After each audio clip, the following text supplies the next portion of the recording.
Hi there, welcome to Board Gems. This is my weekly video series in which I usually cover an older board game gem.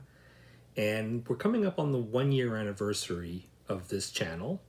And I didn't really expect anybody to watch it much, but people did, and people gave me positive feedback, and thank you so much for that. I kind of set a goal for myself that by the 1 year mark, which I think will be May 3rd, I will have about 500 subscribers. That was a goal I set for myself. I didn't think I would actually reach it. I want to be clear about that. I did not think I would reach that, but I decided if I got 500 subscribers, I would definitely continue. So we're still a couple of weeks away, but it doesn't look like we're going to quite get there, but I'm coming really close, like 430 something. So that's definitely much better than I thought I would do. So thank you for watching. By the way, I just want to take this opportunity to give a heads up. I'm not the only person who does this sort of thing, talk about older, lost, forgotten board games. And I'm not even the only one who has the name Gem in it. There is a podcast that you can check out called Hidden Gems. And I'll listen to the first episode. Looks pretty good. They're really going into some deep dives and finding some games which are probably obscure to newer hobbyists. And it's nice to see that I'm not the only person who wants to talk about these older games. And I do recommend you check it out. One viewer suggested that I create a guild on Board Game Geek. I'm not going to do that because these guys have a guild and I'm going to be on there. So search for the Hidden Gems podcast. And if you're on BGG, Board Game Geek, join the guild, and I'll probably be in there once in a while and offer my suggestions on games for them to cover. It's a pretty cool podcast. Check it out. So it's been suggested that I do a mailbag episode. For 1 year anniversary, why not? And I got quite a lot of questions, so much so that if I do all of them, the video is going to run a little bit long. I got them grouped here into generally 4 categories. Questions about my restaurant, Pizzeria Ludica, questions about my gaming background, my preferences, and, which I've separated from preferences, my opinions on things. So preferences is a little less controversial, but my opinions on things, that might get a little ranty, I'm not sure. So the first questions are about my gaming background. Can you describe your personal journey to board gaming? What was your first hobby board game and what led you to BGG? The question we usually ask is, what was your gateway game? And I'm not even sure people call them gateway games anymore. But games like Catan, Ticket to Ride, Carcassonne, those were considered gateway games, right? Games that you would introduce to people when you wanted to introduce them to board games. Here's a really great kind of intro game into the hobby. So I actually didn't have a gateway game. My gateway was Board Game Geek. The thing is, I always knew about Board Game Geek, but I knew of it as sort of the IMDb of board games. I know it for its database, right? I'm not sure what caused me to do it initially, but I remember I would search for some old board game I used to have as a kid, like Fireball Island, and I would search on the internet for, I remember that game Fireball Island. That was kind of fun. Let me look it up. And you'd search on Google or whatever, and the first result would be BGG, and you would bring up the game listing, and I get to look at the photos and everything. It's like, oh yeah, I remember I had that game, and that was really, really great and fun. But that's all it was at first. Then I would just go on and do something else. Then what happened was one day I was bored, and I decided to browse the website. So they had, just like they do now, you can click on like list of games, and by default it'll bring up like the top 50 on Board Game Geek. And of course they were games I had never heard of. And the top 10 was filled with like Puerto Rico and Tigris and Euphrates, Princes of Florence, El Grande, maybe D. Mocker was up there. And I'm looking at these games and they just blew my mind. I didn't know games like this existed. They looked amazing. And they looked mature. They looked like something adults would play, right? A little bit more thinky experience, but still looked approachable, except for Democker. That looks scary as heck. But everything else was like, oh yeah, this is kind of, this looks really interesting, right? And I'm looking at this, how come I never heard of these games before? That made me catch a little bug or something. And then I'm exploring Board Game Geek, and before you know it, I'm placing my first order on a website. Canadians will know this, germangames.com. They're still around. They call themselves greatboardgames.ca now, but before, their specialty was they would import board games from Germany. So I remember placing my first order there. I think it was Catan and Ticket to Ride and Ricochet Robots, believe it or not. And really neat, although none of them were really good two-player. So, so I placed a second order before too long, and just things kept snowballing from there. And before long, I ended up finding a game group on Board Game Geek, a new game group that was forming, and I joined them on their second session, and I've been meeting them. I'd been meeting them, the same friends, the same game session for, 15 years. A great bunch of people. How long have you been collecting? Well, I've been in the hobby since 2004 or 2005. I wouldn't say that I was collecting the whole time. Well, I guess I was. I wasn't collecting like to be a collector, right? Oh, look at me, I got this rare game that nobody else has. Oh, not that kind of collector. But in terms of like amassing a collection, yeah, I was all in at a very early time. So I started collecting games in 2004, 2005. Even after a year or two, I had a relatively sizable collection. Do you have a game group outside of your family? If so, what's your group like? For example, size, composition, likes and dislikes, quirks, etc. I probably would not be as deep into the hobby as I am now if I didn't stumble upon the most amazing group of people, my game group. And you know what?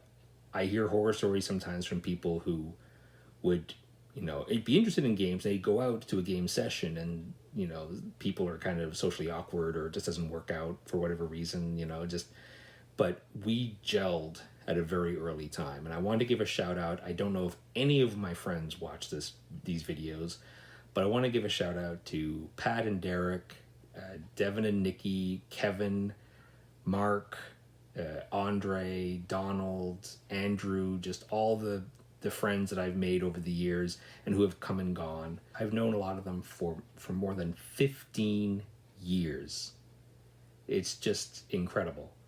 And just an absolutely great bunch of people. And I would not be in the hobby as much as I am now if I didn't have a great game group. Now, in terms of size and composition, well, for most of that time, I would say our groups ranged from 4 to 8 people. And we would usually have public sessions where people could come. So we would just post and say, okay, we're meeting at, this place, at this time. And sometimes random people would show up and join us. So there's always been a little bit of a focus on maybe not gateway games, but like next step up, right? So if you're talking about Euros, you might talk about light Euros, or if we go back to because the term Euro implies a level of complexity. It seems to anyway.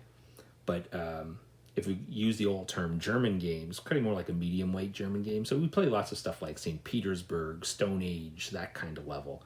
Not quite gateway, but just like a next step up.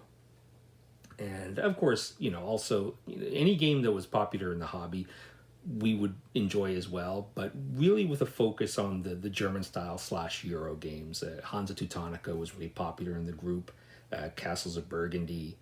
And I know a lot of my group love Terraforming Mars, much more than I do. So our tastes diverge a little bit, but that's generally a lot of the types of games that we like. But we play anything. We'll play party games, fillers, and honestly, whenever we meet now, after more than 15 years knowing each other, honestly, the games are just an excuse. We get together and we're enjoying each other's company, we're having a laugh, and probably we're playing a game or 2 or 3 as well, but it's almost not the point anymore. It's just a great group of people that I enjoy spending time with. How has gaming changed for you due to COVID. Yeah, it's definitely changed. Haven't met in person with the game group. I think we met, the last time I gamed with them was probably just as the pandemic was starting to kind of get going. Might have been spring 2020. Obviously, I don't meet them anymore. My family, though, my wife and my son, they've really stepped up. We play games almost every other night now. We'll play a couple of games. Not being able to play games outside the home, obviously it's disappointing because, I don't get a chance to try as many new games as I'd like. But it's just a great way that my family and I can spend time together, and we have a lot of fun. I am playing more games on Yucata. Yucata is, I know Board Game Arena is like the popular one now, but I've always liked Yucata. I've been using it for probably over 10 years, but off and on. But I'm definitely on now and play a lot of games on Yucata.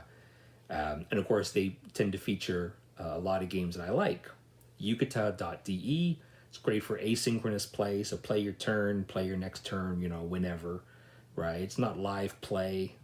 That's completely fine with me, right? I could just log in, play my turns, log out.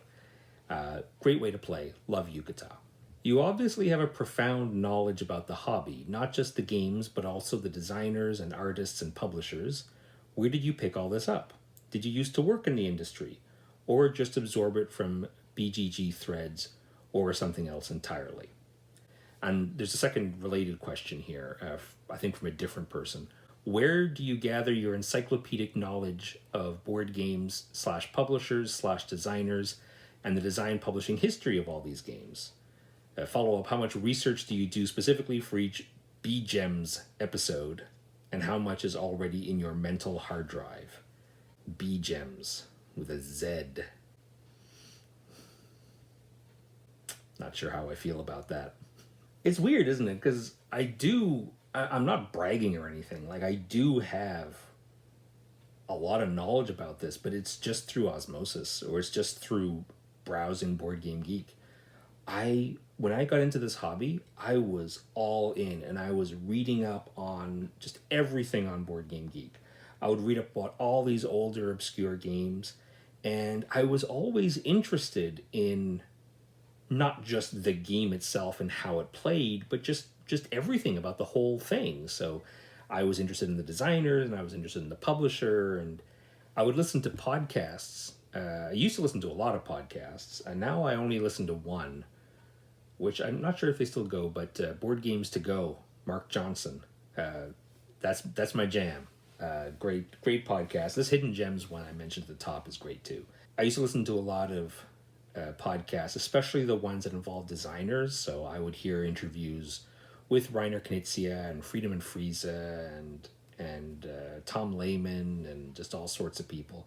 And I would absorb the knowledge. It's interesting. Like, if you're interested in a topic, it just seems so easy to learn about it.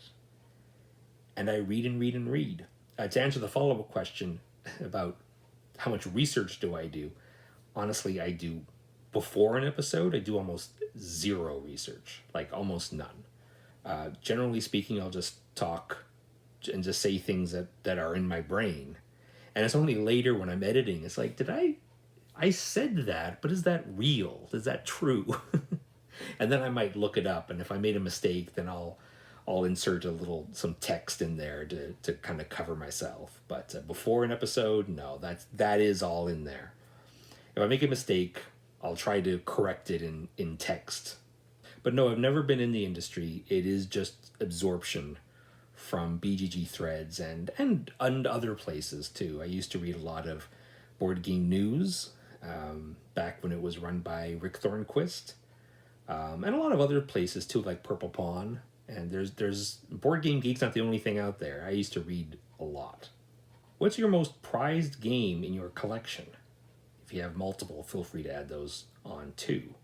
It could be prized because of value, rarity, and or personal feelings, whatever you want to discuss. I mean, I do have favorite games which later on become rare, like Raw the Dice game, which I've covered on the channel. But do I prize them? I don't know. I mean, some of them, like, I'm happy that I have them, but if I didn't have them, I wouldn't miss them, if that makes sense. I'm a collector, but I'm not putting my games in like a glass, showcase or something, right? Like I'm getting games to play them. There are games I'm happy to have. I'm just trying to think here. I have Formula Day, not Formula D. I have Formula Day, the earlier edition, and I have a lot of tracks for that. Certainly not all of them. It'd be way too expensive to try to get all of them now. But I do have actually a really good collection of Formula Day tracks, and that would probably go for quite a bit of money. Sometimes I'll get like special editions of games that I'm quite happy with. So, for example, there's a game called Piece of Cake, otherwise known as Aber bitte mit Sahne. And I really like that game. And I, not too long ago, got the Japanese edition, which is in this tiny little box. And I'm like, oh, this is great, right? And when I got our Eco, I got our Eco that was like, came out at Essen that year, and it's in this tiny little box. I really like those sorts of things, and I prize them when I get them. Those aren't probably leaving my collection anytime soon. I do have the big box of Acquire, which my friend Kevin helped me acquire. Thank you, Kevin. I don't know if you watch this. So that's the Hasbro one from the late 90s. It's a really big box, and it's really great. So I do prize that one. Can you describe a favorite gaming moment of yours? And similar question, favorite board game memory / experience? Probably my favorite game experience was one time, it was summer, and we were playing at my friend Mark's house, and we were playing in his backyard, and there were 6 of us playing Power Grid with the Korea map. Now, I'm not a huge fan of Power Grid, and in fact, a couple of the people in my group are real sharks at it. Like, I like to play Power Grid casually, but there are some people who are like super, super good at it, and they know how to value things, and they can look ahead better than I can. But still playing with everybody, and it's a big 6-player game, and it was beautiful out. And even though I had drank several banana-tinis that afternoon, I somehow managed to win possibly my only win of Power Grid, especially against some of those guys who are just amazing at the game.